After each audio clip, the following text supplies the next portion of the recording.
Okay, so Zoom is totally weird for me. I'm still getting used to it. I know we've been using it for like close to a year, but especially like, when I talk to like my younger colleagues, I like to call you guys my colleagues and my friends because like, I'm not your teacher, but I'm not your friend, right? But like, I don't know, my colleagues and my friends. So for 1 second, you can take yourselves off mute. I'm going to say hi. I just want you to say hi back. So, hey, everybody.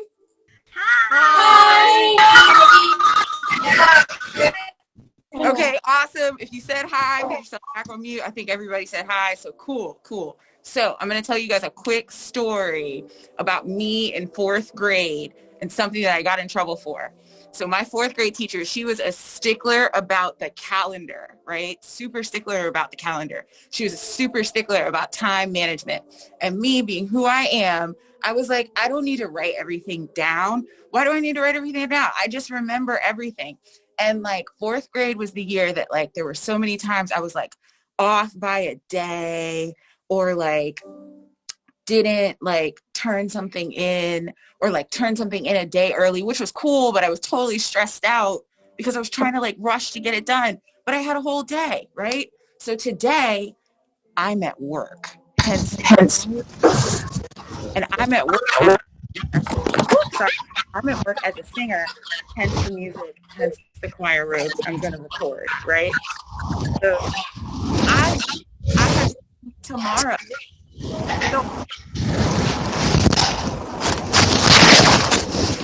So, I got my reminder call. I have to sing.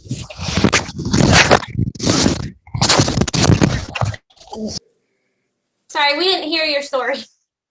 It's cool. Okay, no problem. So I'm at work today. And the reason that I'm at work today is because I thought I had to sing tomorrow. I thought I had to work tomorrow, right? But I didn't write things down. And every time I don't write a calendar date down and I'm off by a day, I remember my 4th grade teacher telling me, Victoria, you wouldn't have these problems if you would just write things down. So, moral of the story is, I'm sure your teacher's telling you to write things down. So as a former 4th grader, write things down. It's totally good for you. That being said, I closed the door and I like Lysoled and then the thing just sprayed. But hey, everybody. Hi. So I'm Victoria. My name is Victoria Williams. I'm a professional musician. My primary instrument is voice. I'm classically trained. I sing opera, classical, jazz, gospel, sacred music. Sacred music is anything that is, the words are derived or taken from like a religious text, right? Yeah, I sing a lot of things. I'm also like a voice teacher and I teach beginning piano. I am finishing up my degree at the University of the District of Columbia. What else is there about me? I paint in my spare time, when I have spare time. I'm also a record collector, so I like have a really big collection of vinyls, and I inherited a record player that's really special to me, which is why I'm kind of sad that I double booked today, right? Because like I had my studio all decked out and like ready to take you guys on like the tour. Because I thought that would be way more fun and interactive. But instead, you get to see me at work and you can hear my choir singing out there. I don't direct. I'm a volunteer. Well, not a volunteer. I'm a ringer is what this position is called. So it's when they have professional singers come in to supplement or to add to volunteer choirs. So yeah, that's what I do. I'm a music teacher. I'm a professional singer. I'm a musician. I do a lot of things like for fun that are crafty and whatnot. So those are like my for fun things. I love cooking. I love doing, I call them kitchen experiments. And I really love talking about like the voice, right? Like, and what it really means to me. And not just what it really means to me, but how it's really important to communication. And some people communicate by speaking, and some people communicate using signs, and then some people also communicate by using songs. So yeah, that's my about me. I think that I have hit my 5-minute mark. I sure have. So do you guys have any questions? Well, I know that Ms. Boyd had a list of questions, so I want to keep to the order of service. So Absolutely, Ms. Williams. So I'm going to ask a few of the questions from some of the students, and then I'll let them, if they have any more questions, if we have some time to ask those. So one of the main questions that I got from a lot of the students was, what made you want to be an opera singer, specifically for the opera singer rather than just a singer in general? well, I think that's a great question. That's a really, really great question. I want to start with, I think all singers are singers, no matter what genre you pick, because if you're, a singer, well, what kind of music do you sing, right? So that's always the follow-up question. Instead of me having people ask me the follow-up question, I just say I'm an opera singer. I actually got in trouble was that 3rd grade or 4th grade? I got in trouble for being disruptive in the halls. I think it was 3rd grade. I want to say it was 3rd grade. Yeah, it was 3rd grade because we had a new music teacher.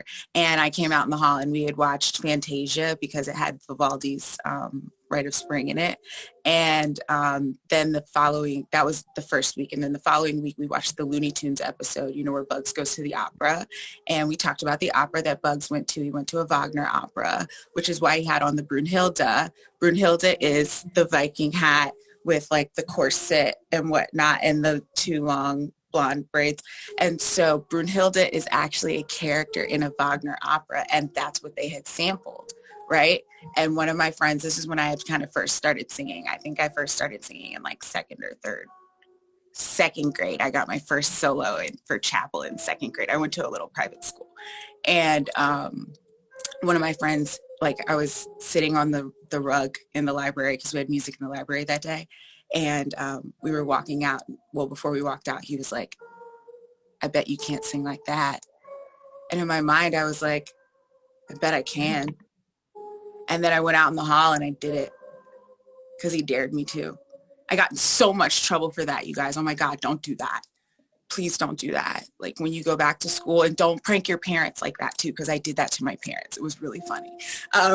But don't do that. Don't do that. Don't tell your parents I said do that. Oh gosh, this is recording. You don't have to tell your parents. They can tell. You're fine, Ms. Williams. I got in so much trouble. Like my principal was in the hall and she just, Victoria, you come to my office right now. And it was like toward the end of the day, right? So like I had to sit in the office for like the rest of the day, which was kind of sad because we used to get end of the day recess if we were good. And I missed end of the day recess while my whole class went out. But I got to keep to myself and I got to listen to really cool music because the secretary was also a musician. So I got to I was sitting in the office doing work, but like music was playing. And so the bell rings, the school bell rings, and my principal comes back to get me for pickup. I'm getting picked up, and of course my dad picks me up that day. And I just knew I was going to get in the most trouble, and I still did. But my principal was like, Mr. Williams, Victoria was being disruptive again, and that is it. That is the last straw. We're really going to have to do something about this. But also, she did it singing and she sounded really good. So, I know you guys have her in piano, but you should think about doing. And so none of the voice teachers, I was too young, right? Like there's kind of an age limit to taking private voice lessons. And I was just a little too young. So one of my dad's colleagues, who was also a music teacher, my dad was a math teacher. He was a high school math teacher. And one of his colleagues who was a music teacher, she recommended that I do children's theater. And they just so happened to, back in Richmond, the company was called Spark. They just so happened to be doing Godspell Junior that year. So I was in the ensemble. It's 8. So I think that was, in 3rd grade. That's really amazing. I know that we talked to a lot of the students this week, and some of them know what they want to do and some of them don't. And I love the fact that this kind of came about when you were in, 3rd and 4th grade to have that happen. So I will say I hadn't settled on it as a career, right? This wasn't my career choice. I just knew I was really, really good at this, right? So honestly, the intention was like, you know, everybody has their thing that they do and they find out their thing and then they do it like actively, like through high school. And you get your, like people who play sports, right? Basketball is their thing.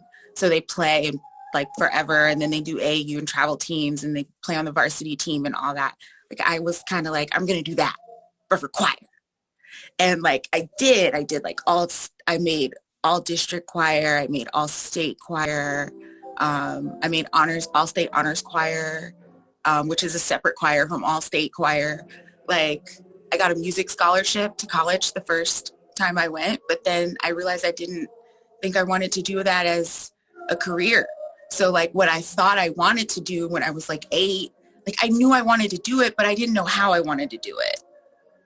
And now I'm like way older than 8, but like I kind of know how I want to do it.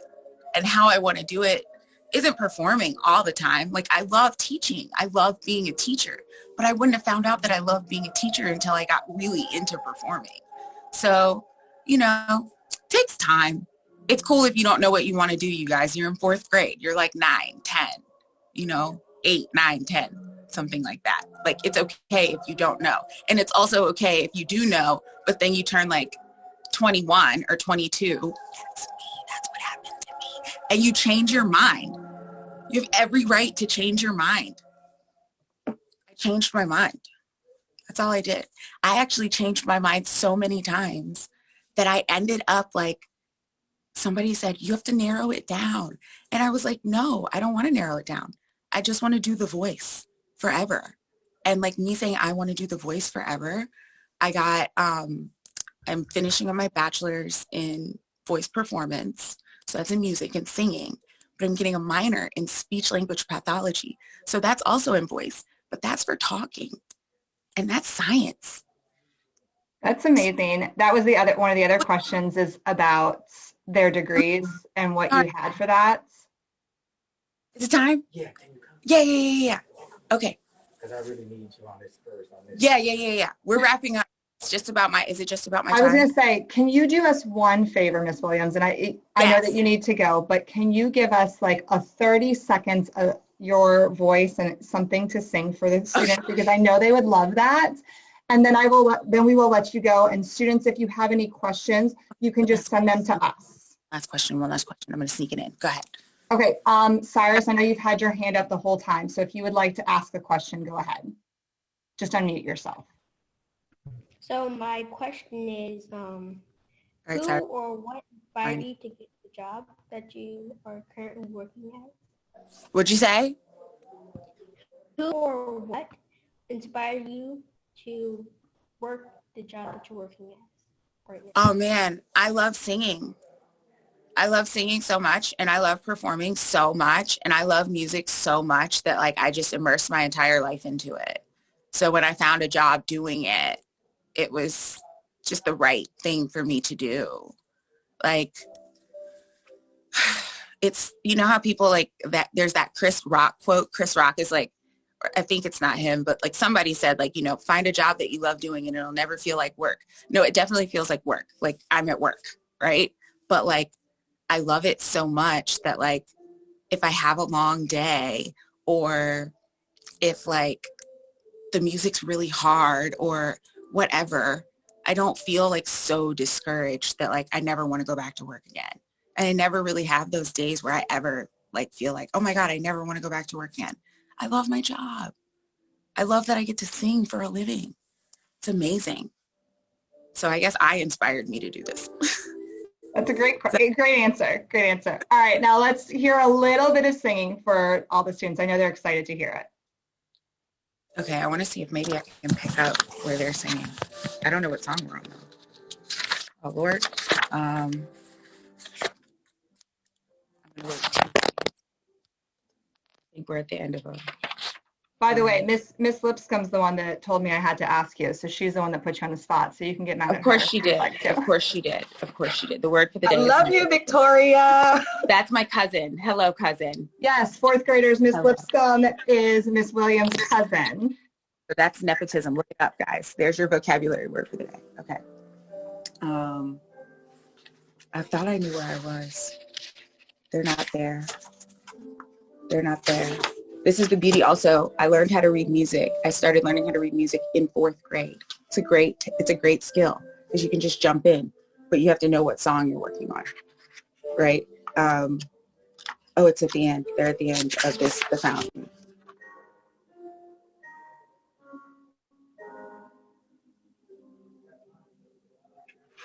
I'm trying to, okay, all right, quick. Oh mio bambino caro, mi piacevi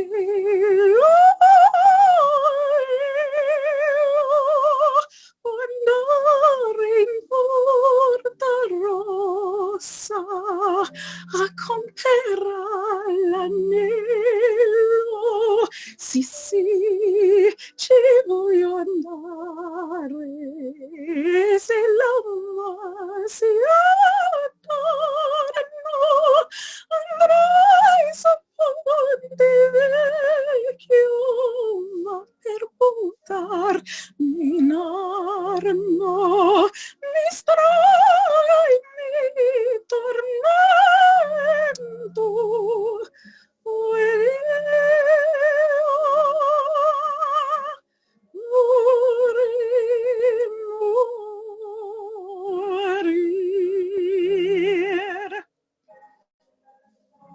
That was amazing. Thank you so much. And I know that the students